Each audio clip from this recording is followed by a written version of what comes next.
नमस्कार। India Republic में आप सबका बहुत बहुत स्वागत है। और इंडिया रिपब्लिक की खास पेशकश व्यक्ति विशेष में आज हम आपको एक ऐसी शख्सियत से रूबरू कराते हैं जिनको किसी भी पहचान की ज़रूरत नहीं है। श्री प्रदीप पटेल जी, जो वर्तमान विधायक हैं मऊगंज के एवं दर्जा प्राप्त राज्य मंत्री भी हैं। आइए उनसे करते हैं जनता से जुड़े विभिन्न मुद्दों को लेकर खास चर्चा। नमस्कार।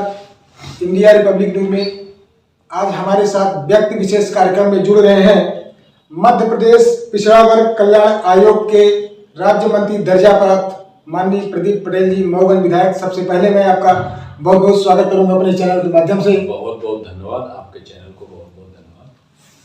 सर, सबसे पहला सवाल हमारा आपसे है, अपने मऊगंज विधानसभा क्षेत्र अंतर्गत जो भी ग्रामीण की सड़कें थी 10 साल पिछले 10 साल के कार्यकाल में उनकी हालत बहुत खस्ता हाल थी।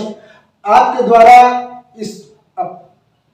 इस सत्र में किन किन रोडों का निर्माण किया गया, ये थोड़ा जानकारी विस्तार से अपने दर्शकों को बताना चाहूँगा।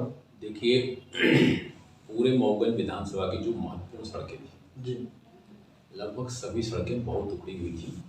इसके लिए कई बार धरने भी हुए, सब कुछ हुआ। और मैं विधायक बना और मैंने जब इसका परीक्षण किया, अधिकारियों के साथ बैठक किया, चाहे वो प्रधानमंत्री सड़क के अधिकारी हों, चाहे PWD के अधिकारी हों, चाहे MPRDC के हों, सबसे जब बातचीत मैंने किया तो बातचीत में ये पाया गया कि सड़कों में काम करते समय कुछ गुंडा तत्वों ने भी बहुत रोक लगाई। जो गिट्टी उठा ले जाना, बालू ले जाना, काम नहीं करने देना, JCB मशीन से अपने व्यक्तिगत काम कराने लगा। ठेकेदार कई बार रुके और उसके कारण एक बार ठेकेदार अपना ठिया बनाता है, फिर उठा के ले जाता है, तो फिर दोबारा नहीं लगाते, तो उसका काफ़ी लॉस होता है। और ये डामर की सड़कें, बड़ी सड़कें बनाने में काफ़ी खर्च होता है एक बार अगर कोई अपना ठिया स्टेब्लिश करता है। तो ये समस्याएं हमें बैठक के दरमियान इंजीनियर अधिकारियों, ठेकेदारों को बताया और फिर इसके बाद हमने पुलिस प्रशासन से बातचीत की। तो उसमें ये तय हुआ कि भाई अगर कोई भी शासकीय काम में बाधा करेगा तो उसका प्रकरण कायम करके करेंगे।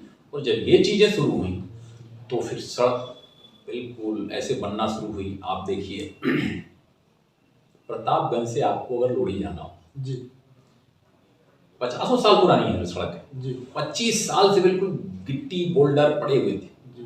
मोटरसाइकिल वाले गिर रहे हैं, साइकिल वाले गिर रहे हैं, गाड़ियाँ फूट रही, हालत खराब थी। 3 बार उसका टेंडर कैंसिल हो चुका, ठेकेदार चले जाते। अभी वो कैसे बन गई? पूरा आप जाइए, पूरी डामर सड़क बन गई है। जहाँ सीमेंट बनना चाहिए सीमेंट टूटता है, जहाँ पुलिया बनना चाहिए वहाँ पुलिया। आप प्रतापगंज से लोढ़ी जाइए, फर्स्ट क्लास सीमेंटेड सड़क है। आप भाटी मुरैया से चले जाइए आपके मुरैना तक, पूरी सी रास्ता बन गई। आपका ये बहेरा डाबर से पिपराही तक बिल्कुल MPRDC बिल्कुल सीमेंटेड सड़क बनी हुई है। आपको हम बताना चाहते हैं कि किसी को अगर सिंगरौली जाना हो और वो सोचे कि हम सिहावर होकर के सिंगरौली निकल जाएं, तो पहले उसको मऊगंज से जाना पड़ता है हनुमाना, और फिर हनुमाना से वो बरही रोड में घुसता है। मगर अभी आपने देखा होगा, हमने मऊगंज से एक रास्ता बनाई घुगम। मऊगंज से जो घुगम रास्ता है वो 28 किलोमीटर की सड़क आप देखेंगे, बढ़िया फर्स्ट क्लास डामर और सीमेंटेड सड़क। उसमें एक पुल था जो एक डैम का बैक पानी था। 3-3 महीने वहां से लोग उस पार से इस पार नहीं आ सकते। नगर पंचायत सीमा के अंदर अगर आप उधर गए हों, और उस पुल को अलग से मैंने सेंशन कराया। पुल अलग टेंडर। अच्छा, पुल का अलग से सेंशन हुआ? पुल अलग से टेंडर हुआ है। और ये दोनों, इस पार का प्रधानमंत्री सड़क, उस पार की प्रधानमंत्री सड़क, और इस 3 भागों में ये पूरी सड़क। अब मऊगंज से किसी को सिंगरौली जाना है, हमें जाने की जरूरत नहीं, साए सीमेंटेड रास्ता, डामर रास्ता बने। तो काम करने नहीं दिया गया। सरकार पहले भारतीय जनता पार्टी की वही सरकार थी, मगर लोगों ने उत्पाद मचाया, लोग काम नहीं करने दिए और काम नहीं हुआ।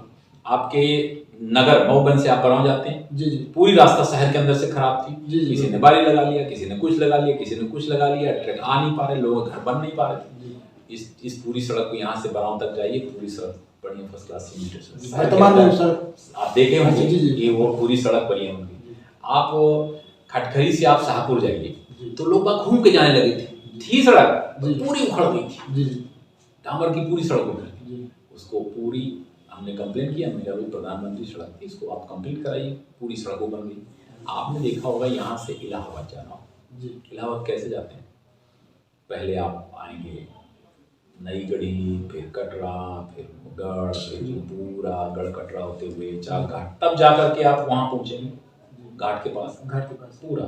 और जबकि हनुमाना से और सीधे सरौली वाले मार्ग में मुड़ सकते हैं। सिर्फ एक घाट बनानी थी, चौरा घाट। चौरा घाट के मैं आ रहा हूँ उस मुद्दे पर। तो उस चौरा घाट वाले के लिए हनुमाना से चौरा घाट के पहले तक बढ़िया फर्स्ट क्लास 2 लाइन सीमेंटेड सड़क पूरी बनी, अच्छी चौड़ी सड़क वो बनी। अभी आपने देखा जी हाँ, बंसल कंपनी द्वारा बनाया गया है, वो सड़क हमने बनाया। तो इस तरह जितनी भी सड़कें हैं, एक तो हम आपको बता दें गोरमा डैम है जी, गोरमा डैम से प्रतापगंज की सड़क है जी, गोरमा डैम से के मोड़ से लेकर के गोरमा डैम तक प्रतापगंज वाले मिलाने की सड़क, वो है एक्चुअली में वो सिंचाई विभाग की। सिंचाई विभाग बोलता है मैं केवल गिट्टी की सड़क रखूंगा, प्रधानमंत्री बोलते हैं मैंने उस गांव को हमने सीधी रोड से जोड़ दिया, हम जोड़ नहीं सकते। तो उसके लिए स्पेशल परमिशन लेकर के हमने भोपाल में इसके लिए लिखा, और आप देखेंगे गोरमा मोड़ से गोरमा डैम तक की सड़क बनी। आज आप सीधी रोड और रीवा रोड से, हनुमाना रोड से, दोनों के बीच में कनेक्शन थे। हनुमाना के बाहर से ही आप सीधे गोरमा मोड़ से मुड़िए और प्रतापगंज में निकलिए, पूरी डामर की सड़क बन गई। तो काम होते हैं, सरकार के पास फंड रहता है, फंड के अभाव के बाद भी हम सीखते हैं। एक साथ 100 सड़कें नहीं बनाएंगे, पर 10-10, 5-5 करके तो बना सकते हैं। इस तरह हमने 15-20 सड़कें जो है, जो अति महत्वपूर्ण सड़कें थी, उसको मैंने, एक सड़क आपको मालूम होगा, ये बरहटा रोड के साथ, बरहटा रोड की सड़क को आपने देखा होगा, क्योंकि इसमें हैवी वाहन जाते हैं, इसमें धरना भी बैठा था, उसमें आंसर में बैठा था। तो उसके बाद ये हुआ कि पता ही नहीं कि रोड पीडब्ल्यूडी की है, एमपीआरडीसी की हो, कहता मेरी नहीं, कहता मेरी नहीं। इतनी हैवी रोड, सीधी रोड जाने वाली, इन समस्याओं का सामना आपको करना पड़ा। फिर इसके बाद जब हम बैठे, तब अंत में स्टेट से परमिशन मिली, फिर कलेक्टर ने लिखा, फिर पीडब्ल्यूडी ने उसका एस्टीमेट बनाया, फिर रिपेयर पीडब्ल्यूडी किया, 2 बार रिपेयर हुई। पर चूंकि हैवी वाहन है, इसलिए हमने इसको विधानसभा में रखा कि इस रोड को एमपीआरडीसी से बनवाया जाए, हैवी लोडेड स्ट्रक्चर वाली सड़क बनाई जाए। और फिर माननीय मुख्यमंत्री जी का धन्यवाद करते हैं कि 104 करोड़ की लागत से हमारा ये रोड सैंक्शन हो गया, जो सीधे हमारे मोगंज में बरहटा मोड़ से लेकर के और आपके सीधी हाईवे वाला जो है पार्ट, जो रीवा से सीधी हाईवे जाता है, उसमें आकर के ये सीधी वाला हाईवे जो है बदवार गाँव में, वहाँ पे जाकर ही मिल जाएगा। तो कुल मिलाकर के अब लोगों को सीधी जाना होगा तो आधे घंटे में सीधी, आधे घंटे पहुंचे, आधे घंटे पहुंचेंगे। तो इस रोड को अभी इसका टेंडर हो गया है, टेंडर खुल भी गया है। अब इसकी जो भी प्रक्रिया है वो पूरी होकर के एग्रीमेंट होने के बाद मुझे लगता है 1-1.5 महीने बाद काम शुरू हो जाएगा। सर, दूसरा सवाल चौरा घाट से लेके हमारा है। निश्चित ही चौरा घाट बन जाने से व्यापारी वर्ग को और क्षेत्रीय लोगों को भी काफी मतलब सुविधा मिलेगी। रोजगार की दृष्टि से देखा जाए तो भी इस घाट के निर्माण होने से काफी प्रभाव पड़ेगा अपने क्षेत्र में। लेकिन चौरा घाट निर्माण जो अभी चल रहा है लगभग पूर्ण होने की कगार पे है, और कई लोगों द्वारा सिर्फ उसमें अपना श्रेय लेने के लिए कि मेरे कार्यकाल में कराया गया, पूर्व विधायक जी और इससे पहले माननीय लक्ष्मण तिवारी जी ने कहा मेरे काल कराया गया, और अभी फिलहाल काम उसका पूर्ण होने कगार में है। सर, इसकी सच्चाई क्या है, वास्तविकता क्या है, या पब्लिक थोड़ा जानना चाहती है, आपकी क्षेत्रीय जनता, इसमें बताइए किन किन समस्याओं का आपको सामना करना पड़ा इस मुद्दे पे। देखिए, आप इस तरह की जितनी सड़कें हैं जिसमें फॉरेस्ट लैंड लेना पड़ता है, इस तरह की सड़कें हमेशा से सैंक्शन होती हैं और फिर कई रिजेक्ट हो जाती हैं। चौरा घाट की सड़क माननीय मुख्यमंत्री शिवराज सिंह चौहान जी के समय में सैंक्शन हुई, उसी तरह बहुत सारी सड़कें सैंक्शन हुई, और उसमें से कई सड़कें निरस्त हो गई। ये भी था क्योंकि वो जगह ही नहीं, फॉरेस्ट को आप जगह नहीं दोगे, परमिशन नहीं देगा, फॉरेस्ट की परमिशन नहीं हो तो रोड बनेगी नहीं। आप मैं खूब श्रेय ले लूं, मैं भूमि पूजन कर लूं, कुछ पत्थर गड़वा लूं, तो जब उसका कुछ करूंगा ही नहीं, उससे क्या होना। सरकार ने तो बजट दे दिया, सरकार ने तो स्वीकृति दे दी, मगर उसके बाद की प्रक्रिया कितनी अड़चन वाली होती है कि लीडर को उसमें लगना पड़ता है। अधिकारी को क्या नहीं होगा तो हमें क्या करना, वो क्यों अपना हाथ पैर मारेंगे। मेरे को जब पता चला, मैंने माननीय मुख्यमंत्री जी से बात किया। मैंने कहा सर इसमें जितनी भी रोडें इस तरह की हैं जिसमें फॉरेस्ट की परमिशन के कारण आपने निरस्त किया है, मैं आपसे प्रार्थना करता हूँ मेरी चौरा घाट की रोड को निरस्त नहीं करिए। उसको हम भी बोले कोई इंटरेस्ट नहीं लिखा, तो मैंने आपसे मैं पत्र लिखता हूँ, आप मेरे को स्वीकार किया। सीएम साहब ने उसको स्वीकार किया और उसको रिजेक्शन से बाहर निकाला है। और फिर इसके बाद हमने परमिशन की प्रक्रिया शुरू की। मैं भोपाल में भी कई बार प्रयास किया, दिल्ली में भी मैंने फ़ोन कराया और अंत में मुझे उसकी स्वीकृति मिली और उतनी जमीन मध्य प्रदेश सरकार को फॉरेस्ट डिपार्टमेंट को ट्रांसफ़र करनी पड़ी और वो ट्रांसफ़र के लिए 2-3 जगह स्पॉट भी हो गया और फिर अंत में फॉरेस्ट डिपार्टमेंट ने हमको अनुमति दी। फॉरेस्ट डिपार्टमेंट ने अनुमति कब दी? अभी दी। और सेंक्शन सड़क कब से है? 6 साल से। और 6 साल की सड़कें आप पता लगा लीजिए, एक भी सड़क 6 साल की आज की तारीख में जितनी भी सेंक्शन थी सब रिजेक्ट हो गई। सर आप तो इसमें क्या और क्या दिक्कत गई? अब जैसे मैंने फॉरेस्ट डिपार्टमेंट से परमिशन लेके काम शुरू कराया, कोरोना काल था, बड़े कार्यक्रम हुए नहीं, सब ऑनलाइन भूमि पूजन हुआ। हम भूमि पूजन का उसको श्रेय और ये सब चीजों का नहीं करते, तो सरकारें करती है, शिवराज जी की सरकार हो, शिवराज जी को उसका श्रेय जाता है, उसमें हमारा और किसी का श्रेय का मतलब नहीं है, माननीय मुख्यमंत्री जी का श्रेय है। अब जब उसमें रोड का काम शुरू हुआ तो कई फॉरेस्ट वाले वहाँ अड़चन पैदा कर रहे हैं कि हमारा वो जमीन अलाट नहीं हो, रोको। मैं कलेक्टर से बैठ रहा हूँ, प्रभारी मंत्री के साथ बैठ रहा हूँ, अलग से बैठ रहा हूँ, आप तुरंत फोन करो, रोड बनेगी, जमीन यहाँ अलाट हो गई, जमीन भी देख रहा हूँ, काम में लगा। आपको बता दें यहाँ पर गुंडागर्दी भी हुई। अच्छा, इस चौरा घाट में पहाड़ में लोगों ने रात को अटैक करते थे, कहीं डीजल दो तो कहीं हमको गाड़ी दो तो कभी मत। ठेकेदारों को मारपीट, एक बार मारपीट हुई है रात को 2 बजे, तो पहाड़ से कूद करके उधर लोग भागे हैं ठेकेदार लोग, मेरे को फोन किए दूर जाकर के। मैंने रात को एसपी को जगाया, मैंने कहा भाई इस तरह में कैसे काम होगा, डेवलपमेंट कैसे होगा?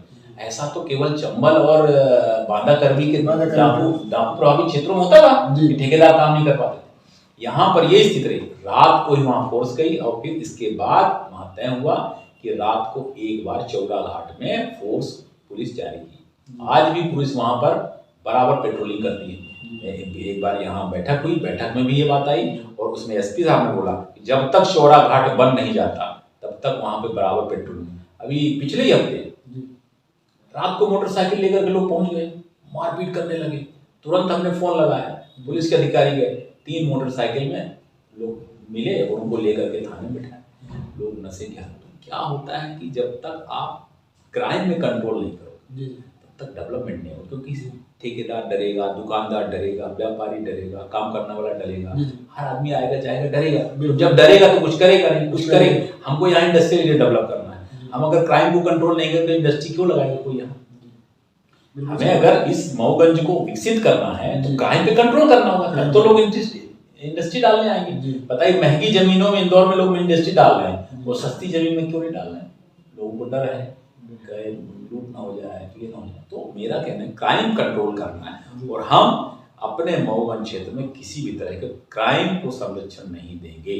और उससे मुझे खुशी हो रही है कि आज 5 ऑब्जेक्शन के बाद भी हमारा चौरा घाट बन के तैयार हो रहा है। चौरा घाट बन जाएगा तो हनुमाना से सीधा इलाहाबाद, मतलब हनुमाना से रीवा दूर पड़ेगा और इलाहाबाद नजदीक पड़ेगा। लोगों को दवाई है, लोगों को व्यापार है, तमाम व्यापारिक केंद्र इलाहाबाद में डेवलप हैं, इधर बगल में बनारस में डेवलप है, तो हमारा इस एरिया डेवलप होगा, लोगों का माने व्यापार खिलेगा। तो इस तरह हमने चौरा घाट को अपने प्रतिष्ठा के तहत बना के रखा कि इसको हमें हर हालत में पूर्ण कराना है। और मुझे लगता है अभी एक बार चौरा घाट में कोरोना के समय पेमेंट का संकट हो गया, पेमेंट का संकट हो गया तो थोड़ा सा काम करने में दिक्कत हुई। ठेकेदार भोपाल गया, माननीय मंत्री जी से मिला, विभाग के पीएस से मिला, उन्होंने स्वीकृति दी और एक पेमेंट आया था, थोड़ा सा काम आ गया। तो संकटे ठेकेदार के कई आते हैं, विभाग के इंजीनियरों के कई आते हैं, उसको दूर करोगे तो निश्चित तौर से डेवलपमेंट होगा। मुझे लगता है कि आज जो 20-25 बड़ी सड़कें बन गई वो उसमें हमें जनता का अच्छा सपोर्ट मिला, इंजीनियर और ठेकेदारों ने अच्छा काम किया, तो हम इसको आने वाले समय में भी अपन करेंगे।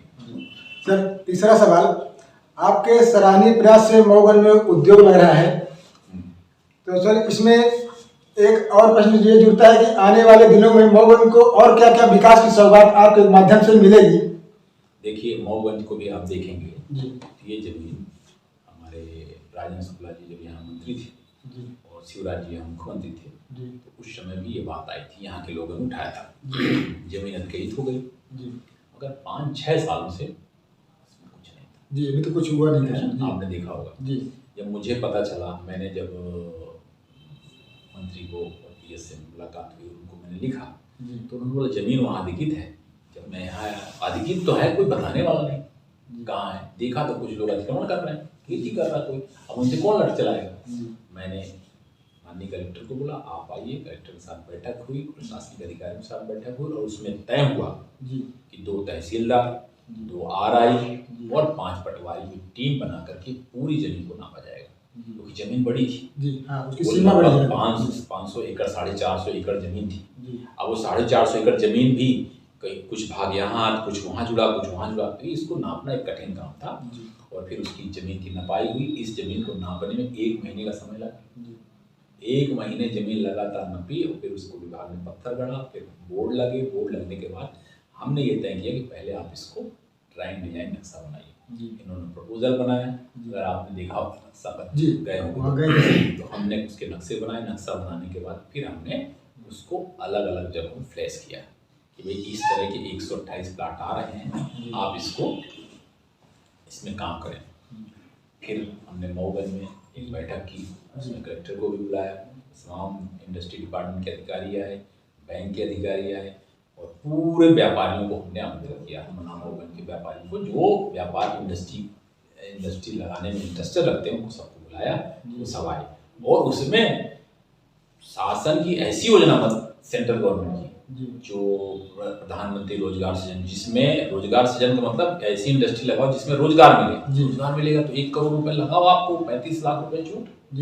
ऐसी महत्वपूर्ण योजना बिजली सरकार डेवलप करके दे रही है। अभी आपको इंडस्ट्री लगाना हो तो बिजली का खंभा आपको लगाना हो तो पैसा अपना लगाना है, मगर यहाँ पर बिजली सरकार दे रही, रोड सरकार बना के दे रही, 10 साल के लिए आपको छूट मिल रही है, जमीनें सस्ती मिल रही, सब डेवलपमेंट करके रहे हैं। और इसके बाद इंडस्ट्री लगाओ तो उस पर छूट अलग से मिल रही, लगेगा। अब लोग इंक्वायरी कर रहे हैं, हमने शुरू कर दिया है, लोगों ने अभी आना जाना इंडस्ट्री से देखना शुरू कर दिए हैं। मुझे लगता है कि 5-6 साल लगेंगे, हमारा ये इंडस्ट्रियल एरिया अच्छे से डेवलप हो जाएगा।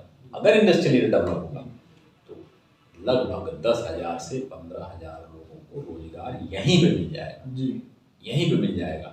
किसी भी फैक्ट्री में 10, किसी में 40, किसी में 100, किसी में 150, किसी में क्षेत्रीय लोगों को उनका फायदा जरूर मिलेगा। और उससे जुड़ा हुआ एक चीज़ और होता है ना कि चाय वाले हैं, समोसा वाले हैं, रेडी वाले हैं, किराना वाले हैं, जो ठेला चलाते हैं, जो गाड़ी चलाते हैं, ऑटो हैं, टैक्सियां हैं, छोटे मोटे वाहन चलेंगे, ट्रक चलेंगे, तो इस तरह के लोगों को तो डायरेक्ट इंडस्ट्री से जुड़े हुए लोग और इंडस्ट्री के बाहर उस इंडस्ट्री के लिए काम करने वाले ऐसे हम देखते हैं, तो 10 से 15,000 लोगों को रोजगार हमारे यहीं पे मिलेगा। यहीं पे उनके पास पैसा आएगा, तनख्वाह आएगी, यहीं खर्च होगा। जब यहीं खर्च होगा तो यहाँ का व्यापार खिलेगा। अभी क्या होता है, एक आदमी गया सूरत, परिवार को लेके चला गया, 25,000 रुपए कमाया, 20,000 वहीं खर्चा कर दिया। तो कमाया तो पर खर्चा वहीं किया, किराना वाला वहीं का और कपड़ा वाला वहीं का। मगर यदि वहीं पे उसको मिलेगा, यहाँ 25,000 के बजाय 20,000 कमाएगा तो 20,000 खर्चा करेगा, तो मऊगंज का व्यापार खिलेगा। इसलिए मेरी इच्छा है कि मऊगंज को आगे आने वाले समय में डेवलप करना। जैसे मेरी अब आगे की भी योजनाएं हैं वही कि आगे क्या सौगात मिल सकती है। आगे एक तो इंडस्ट्रियल एरिया वाला हम इसको लगे। इसके बाद हमारा प्रयास है कि मऊगंज में पानी की कमी, इसलिए मैंने 3-4 पॉइंट चेक करवाए। एक हमारा है नैना नदी। नैना नदी हमारा इतना प्रोजेक्ट है कि उसमें जमीन तो कम लगेगी, पानी भराव ज़्यादा होगा। अगर पानी भराव, गोरमा से ज़्यादा पानी उसमें स्टोरेज होगा। अगर उसको हम लिफ्ट कराते हैं तो हमारे पास 2 तरह के उसमें फायदे हैं। एक तो किसानों की सिंचाई होगा, दूसरा उससे बिजली बनेगी। तो वो कुछ देवथल का पार्ट रहेगा और कुछ हनमना मऊगंज का और कुछ देवतला का पार्ट। वो पार्ट जो बिल्कुल ड्राई है वो सिंच जाएगा। दूसरा मैंने बनाया है सरदमन के पास एक पार्ट, जहाँ पे हमारे पास अगर हम अपनी नदी को रोक लेते हैं तो हमारे उधर का कुछ पार्ट सीख जाएगा। वो तीसरा है हमारा, ये आपने देखा होगा, देवरा के ऊपर भमराह जो बांध बना है, भमराह बांध हमारा बहुत जल्दी भर जाता है। पता लगा क्यों भर जाता है? उसमें 2 नदियाँ छोटी छोटी आती हैं नाले टाइप की। अब उसके ऊपर, हालांकि वो पहले ही बड़ा बन जाता तो हमारा इधर का पूरा सिंचाई हो जाता है, पर उसके ऊपर अभी जगह है, तो हम बबनाबाद की ऊंचाई बढ़ाने की बात कर रहे हैं और दूसरा ऊपर भी हम एक डैम बनाने की बात। अगर ये 3 हमारे महत्वपूर्ण डैम अगर कोरमा की तरह बन गए तो हमारा पानी है। तो मैं पानी की तरफ एक तो कर रहा हूँ कि पूरा हमारा पानी जाए। अभी आपने देखा होगा कि जरूरत है जी बिल्कुल, और आपने देखा होगा मऊगंज इतना बड़ा शहर है, हमारा हनुमाना कस्बा है, मगर यहाँ अस्पताल की सुविधा नहीं। हमने हनुमाना जैसी जगह पे ऑक्सीजन का प्लांट लगाया है। जी हाँ, मुझे मालूम है कि मऊगंज से लोग जल्दी से रीवा पहुंच जाते हैं, मगर हनुमाना वाले को दिक्कत होती है, उधर मिर्जापुर जाओ, इलाहाबाद जाओ, तो इसलिए हमने ऑक्सीजन का प्लांट हनुमाना में लगाया है। हमने अभी मऊगंज के पूरे अस्पताल, पुरानी बिल्डिंग को सबको गिरा करके और अब बिल्डिंग बना रहे हैं। पर बिल्डिंग बनाने से पहले मैंने अधिकारियों से बात की कि पहले आप डॉक्टरों के और नर्सों के, कंपाउंडरों के रहने की व्यवस्था करो। होता क्या है, डॉक्टर को रहने की आपने व्यवस्था किया नहीं और अब आप उससे अस्पताल चलाना चाहते हो। वो रीवा से आ रहा है, आया नहीं आया, कितनी देर आया, लेट आया। इसलिए हमेशा स्वास्थ्य की सुविधा के लिए 24 घंटे डॉक्टर के रहने का इंतजाम, मैंने डॉक्टर क्वार्टर बनाया। आप देखो वो कंप्लीट हो चुके हैं डॉक्टर्स और नर्स कंपाउंडर, मैंने स्टाफ के लिए पर्याप्त कमरा। आप अस्पताल छोड़ के नहीं जाओ, 24 घंटे डॉक्टर मिलना चाहिए, ये महत्वपूर्ण है। और फिर इसके बाद मैंने अस्पताल का एक पार्ट गिराया है, जो आपने देखा उसमें पूरी बिल्डिंग लगभग मुझे लगता है फरवरी मार्च तक वो बन जाएगी। और जैसे ही वो पार्ट बन जाएगा तो बिल्डिंग का दूसरा पार्ट देंगे, हमारा 3 स्टोरी तक वो बिल्डिंग बनेगी और 100 बिस्तर हमारा ये अस्पताल और सिविल अस्पताल, हम बिल्कुल इसको रीवा की तरह विकसित करने का हम स्वास्थ्य के दृष्टि, हम ये तो नहीं कहते कि हमारा एम्स की तरह हो जाएगा या भोपाल की तरह हो जाएगा या सुपर स्पेशलिटी हो जाएगा, पर एक जो हमारा हॉस्पिटलिटी, जो अच्छी हॉस्पिटल की सुविधा है वो जब हम बनाएंगे तो डॉक्टर। और अभी आपने देखा होगा हाटा में डॉक्टर नहीं था, पगराही में डॉक्टर नहीं था, पहाड़ी में डॉक्टर नहीं था, मऊगंज में डॉक्टर की कमी, हनुमाना में डॉक्टर। आज आप पता लगा लीजिए, हनुमाना में फुल डॉक्टर, मऊगंज में फुल डॉक्टर, पूरी सीट भरी, पहाड़ी में डॉक्टर, हाटा में डॉक्टर, पिपराई में डॉक्टर, छोटे छोटे सेंटर में डॉक्टरों की नियुक्ति हो गई, डॉक्टर आए। तो डॉक्टरों को कराना उनकी जगह, अब हम इस प्रयास ये कर रहे हैं कि वहाँ पर थोड़ा और स्टाफ बढ़ा दें ताकि डॉक्टर वहाँ रह सके, क्योंकि अभी इन जगहों पे, पहाड़ी जगहों पे अभी डॉक्टरों के रहने की व्यवस्था नहीं है। अस्पताल तो पीएससी बन गए हैं पर डॉक्टरों के रहने की व्यवस्था, तो हमारा ये प्रयास है कि डॉक्टरों के रहने की व्यवस्था, तो डॉक्टर जो अभी हनुमाना या मुंबई आ रहे हैं वो वहीं पे रहना शुरू कर दें। तो स्वास्थ्य की सुविधा की हमें चिंता है और मुझे पूरा विश्वास है कि आने वाले हमें 3-4 सालों के अंदर अपने मऊगंज को एक अच्छा अस्पताल और एक स्वास्थ्य को लेकर के हम बड़ा शिविर लगाने की बात कर रहे हैं। हमारे बच्चों से, कलेक्टर से भी बात हुई है, क्योंकि अभी कोरोना का थोड़ा हाल था तो इसलिए बड़ी भीड़ इकट्ठा करने को लेकर के हमने उसको पोस्टपोन किया था। वरना हमारा ठंडी में ये जो आई कैंप का, हाँ आई कैंप और हर तरह के कैंप, जैसे मान लीजिए हमने पूरा लोगों को इकट्ठा किया, बाहर के भोपाल और जगह डॉक्टर को बुलाया, उसमें हमारे कैंसर के पेशेंट निकलेंगे, उससे हमारे किडनी के पेशेंट, उससे हमारे अन्य गंभीर पेशेंट निकलेंगे, हार्ट के पेशेंट निकलेंगे, तो उनको फिर उन जगहों में भेज करके उनका ऑपरेशन कराना। तो ये भी व्यवस्था मैंने यहाँ पे ये सब चीज़ें की है। तो हमारा जैसे मऊगंज में कॉलेज है, जी बिल्कुल सर, हमें हनुमाना में भी कॉलेज है, हनुमाना में भी प्राइवेट कॉलेज है, तो वो गवर्नमेंट एडेड कॉलेज, मगर उसकी फीस वगैरह जाना होने के गरीब बच्चों को पढ़ाने में दिक्कत होती, तो वो सब मऊगंज जाते हैं, मऊगंज दूर पड़ता है। हमने सोचा है कि या तो वही कॉलेज, हनुमाना का ही कॉलेज गवर्नमेंट करवा लें या फिर हम गवर्नमेंट का कॉलेज खुलवाएं, तो हमारा पढ़ाई लिखाई पर विशेष ध्यान, शिक्षा के क्षेत्र, तो स्वास्थ्य हो गया, पानी हो गया, सड़क हो गया, इंडस्ट्री हो गया, और अगर हम शिक्षा के क्षेत्र में काम नहीं करेंगे तो हम पीछे रह जाएंगे। इसलिए मैंने 3 सीएम राइज यहाँ खोली, उत्कृष्ट विद्यालय मऊगंज का ही है, दो अन्य की, जो एक हनुमाना का है, एक गौरी का है। छात्र संख्या और लैंड को लेकर के जहाँ पेड़ और सब चीजें बच्चे ज्यादा संख्या में हो सकते हैं उनको मैंने किया है। तो यहाँ पे क्या है कि बच्चा 20 किलोमीटर दूर से बस से भी आकर के पड़ेगा। सीएम राइज स्कूल को सेंट्रल स्कूल की तरह अच्छे टीचरों से युक्त करना, ट्रेन टीचरों से युक्त करना, हमारा उसमें करना, तो सीएम राइज विद्यालय हमारा। दूसरा सेंट्रल स्कूल की मैंने मांग की है कि भाई मऊगंज बहुत बड़ा है, एक सेंट्रल स्कूल हमारे यहाँ, सेंट्रल स्कूल की मांग किया। हमारे जिला की मांग है माननीय मुख्यमंत्री से, जिला की मांग होगी तो सेंट्रल स्कूल है, ये जो सेंट्रल स्कूल खोलने की तमन्ना, एजुकेशन की तरफ हमारा जो ध्यान है वो है कि एजुकेशन में भी हमारा ये करें। अभी आपने देखा होगा मऊगंज में हमने ITI खुलवाया। मऊगंज की ITI मऊगंज के नाम से कहाँ गई? कहीं मननवा चली गई। ITI मऊगंज की थी, चली गई मननवा। ये कैसे हो गया? हमने कहा नहीं, मऊगंज की ITI मऊगंज, क्योंकि जब हमारा इंडस्ट्रियल एरिया डेवलप होगा तो उनको ट्रेंड स्टाफ चाहिए, टेक्नीशियन ट्रेन चाहिए, बिजली वाला हो कोई भी हो। तो जब तक मऊगंज में ITI नहीं हो तो कहाँ से आएंगे? तो हमने कहा मऊगंज में ITI करो, यहीं के लोगों को यहीं रोजगार मिलेगा। इसलिए मऊगंज की ITI का आपने देखा हो बड़ी आपके माध्यम से अच्छी सौगात मिली। हाँ, तो वो ITI की बिल्डिंग बनेगी, यहीं से बच्चे निकलेंगे उनको। तो जितना बन रहा है सरकार के इस कोरोना के संकट में सबसे अधिक बजट ला करके मऊगंज के विकास करने में जितना मेरे से प्रयास कर रहा हूँ उतना कर रहा हूँ।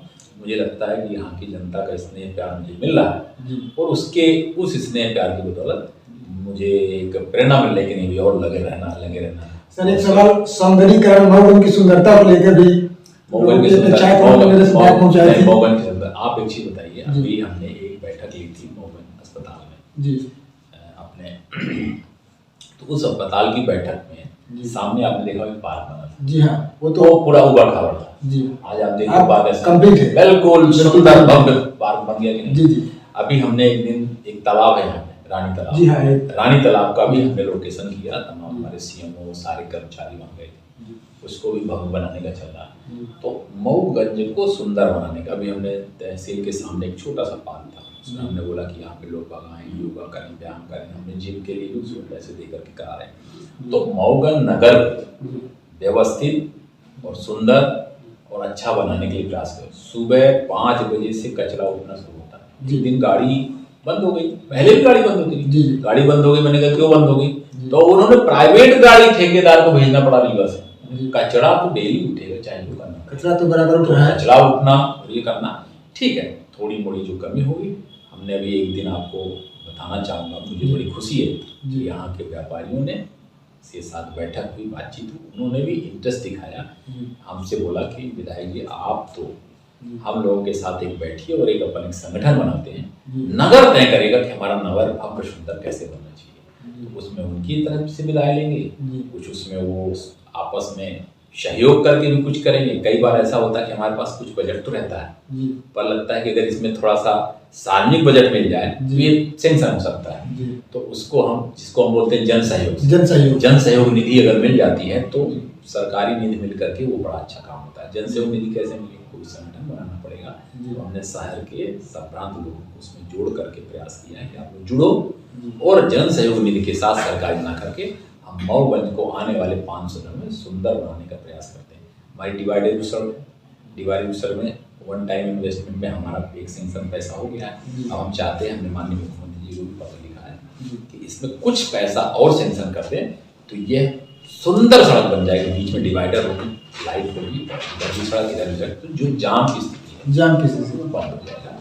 तो हम बना मऊगंज को डिवाइडेड सड़क बनाना, पानी की व्यवस्था करना, पढ़ाई की व्यवस्था करना, हमारा जो सड़कों का जाल है उसको बिछाना, ऐसे जितनी भी महत्वपूर्ण चीज़ें अस्पताल स्वास्थ्य लेकर के जो बन रहा है उसको लगातार काम कर रहे हैं। और इन कामों को करने में ठीक है 5-6 साल लग जाएगा। तो 5-6 साल का समय जनता अगर मुझे आने वाले समय में भी समय देगी तो फिर हम इसको अच्छा बनाने का प्रयास करेंगे। और मुझे लगता है कि जनता का सहयोग मेरे साथ बहुत पॉजिटिवली जनता सहयोग करती है, स्नेह करती है। जहाँ जहाँ हम जा रहे हैं आप सब मीडिया के लोग भी एक सूचना में जहाँ हम बोलते हैं वहाँ पहुँच जाते हैं। कोई भी ऐसी चीज़ नहीं, अस्पताल हो वो कितना दूर है, वहाँ न जाने का साधन, न ऑटो न टैक्सी न कुछ, अपनी मोटरसाइकिल लेकर पहाड़ में पैदल चढ़ करके आप इंडस्ट्रियल एरिया भ्रमण कर रहे हो।